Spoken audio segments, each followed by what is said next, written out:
అత్యుత్తమర్యాంకులే లక్ష్యంగా నారాయణ.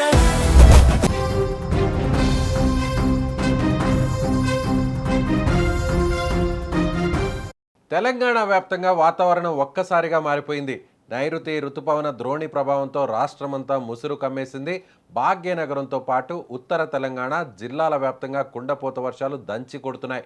ఈ నేపథ్యంలో మరో 48 గంటల పాటు రాష్ట్రంలో భారీ నుంచి అతి భారీ వర్షాలు కురిసే అవకాశం ఉంది. రోజంతా ఆకాశం మేఘావృతమై ఉండి అక్కడక్కడ ఉరుములు మెరుపులతో కూడిన వానలు పడతాయని హైదరాబాద్ వాతావరణ కేంద్రం హెచ్చరించింది. రాష్ట్ర వ్యాప్తంగా ఇవాళ రేపు విస్తారంగా వర్షాలు కురిసే అవకాశం ఉందని హైదరాబాద్ వాతావరణ కేంద్రం అధికారులు వెల్లడించారు. ముఖ్యంగా ఉత్తర తెలంగాణ ప్రాంతంలో అక్కడక్కడ భారీ వర్షాలు పడే అవకాశం ఉందని పేర్కొన్నారు. ఇక నిన్న కూడా వాతావరణ శాఖ హెచ్చరికల నేపథ్యంలో హైదరాబాద్లోని పలు ప్రాంతాల్లో ప్రస్తుతం కుండపోత వర్షం కురిసింది. భారీ వర్షానికి నగరంలోని ప్రధాన వీధులు జలమయం కావడంతో వాహనదారులు ప్రయాణికులు తీవ్ర ఇబ్బందులు ఎదుర్కొన్నారు.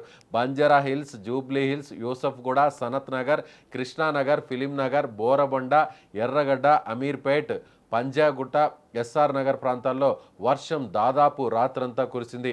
అదేవిధంగా సికింద్రాబాద్, బోయినపల్లి, తిరుమలగిరి, ఆల్వాల్ తదితర ప్రాంతాల్లోనూ వాన దంచి కొట్టింది. హఠాత్తుగా కురిసిన వర్షంతో ఎక్కడికక్కడ డ్రైనేజీలు పొంగి పొరలడంతో జీహెచ్ఎంసీ అధికారులు డిజాస్టర్ రెస్పాన్స్ టీంలు అప్రమత్తమయ్యాయి. వర్షపు నీటిని తొలగించేందుకు సహాయక చర్యలు చేపట్టారు.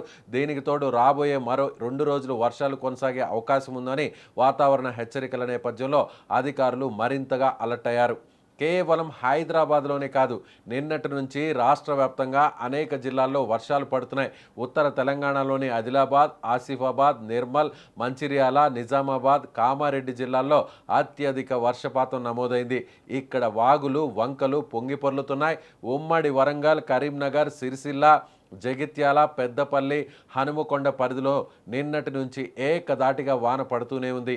దక్షిణ తెలంగాణ అయిన నల్గొండ, సూర్యాపేట, ఖమ్మం, వికారాబాద్ పరిసర ప్రాంతాల్లోనూ అక్కడక్కడ మోస్తరు నుంచి భారీ వర్షాలు కురిశాయి. ఇక అకస్మాత్తుగా పడిన ఈ వర్షాల వల్ల కొన్ని చోట్ల లోతట్టు ప్రాంతాలు జలమయం అయ్యాయి. పొలాల్లో నీరు చేరడంతో మిర్చి, పత్తి, కూరగాయల పంటలకు స్వల్ప నష్టం వాటిల్లింది. కొన్ని చోట్ల చెట్ల కొమ్మలు అలాగే విద్యుత్ స్తంభాలు కూలిపోవడంతో విద్యుత్ సరఫరాకు ఆటంకం ఏర్పడింది. అయితే ఈ వర్షాలు భూగర్భ జలమట్టాన్ని పెంచడానికి మరియు నాట్లు వేసే రైతులకు ఎంతో మేలు చేస్తాయని నిపుణులు చెబుతున్నారు. ప్రస్తుతం హైదరాబాద్తో పాటు చుట్టుపక్కల మేడ్చల్, మల్కాజ్గిరి, రంగారెడ్డి జిల్లాల్లో ముసురు వాన కురుస్తోంది. మేఘాలు కమ్మేసి చీకటిని తలపిస్తూ చిన్న వర్షం కంటిన్యూగా పడుతూనే ఉంది. వాతావరణ శాఖ హెచ్చరికల ప్రకారం మరో 48 గంటల పాటు తెలంగాణలో ఇదే పరిస్థితి ఉంటుంది. 2 రోజుల పాటు భారీ వర్షాల నేపథ్యంలో ఉత్తర తెలంగాణ జిల్లాలకు ఎల్లో, ఆరెంజ్ అలర్ట్ జారీ చేశారు. అక్కడక్కడ అతి భారీ వర్షాలు కురిసే ప్రమాదం ఉంది. భారీ వర్షంతో పాటు గంటకు 30 నుంచి 40 కిలోమీటర్ల వేగంతో ఈదురుగాలులు వీచే అవకాశం ఉంది. రాబోయే 2 రోజుల పాటు వాతావరణం పూర్తిగా ప్రతికూలంగా ఉండే అవకాశం ఉన్నందున ప్రజలు తగిన జాగ్రత్తలు తీసుకోవాలని అధికారులు సూచిస్తున్నారు. అత్యవసరం అయితే తప్ప లోతట్టు ప్రాంత ప్రజలు, వాహనదారులు బయటకు రాకపోవడం మంచిది. విద్యుత్ స్తంభాలు, ట్రాన్స్ఫార్మర్లకు దూరంగా ఉండండి. జీహెచ్ఎంసీ, డిఆర్ఎఫ్ హెల్ప్ లైన్ నంబర్లను సిద్ధం చేసుకొని ఉంచుకోండి. ముఖ్యంగా భారీ వర్షాలు కురిసే సమయంలో బయటకు రాకపోవడమే మంచిదంటూ అధికారులు సూచిస్తున్నారు. ముఖ్యంగా నగరంలో ఉండే ప్రజలు భారీ వర్షాలు కురిసే సమయంలో బయటకు వస్తే డ్రైనేజీ నాళాలు తెరుచుకునే అవకాశం ఉండడంతో రిస్క్ ఎక్కువగా ఉండే నేపథ్యంలో బయటకు రాకపోవడం సురక్షితమని అధికారులు సూచిస్తున్నారు.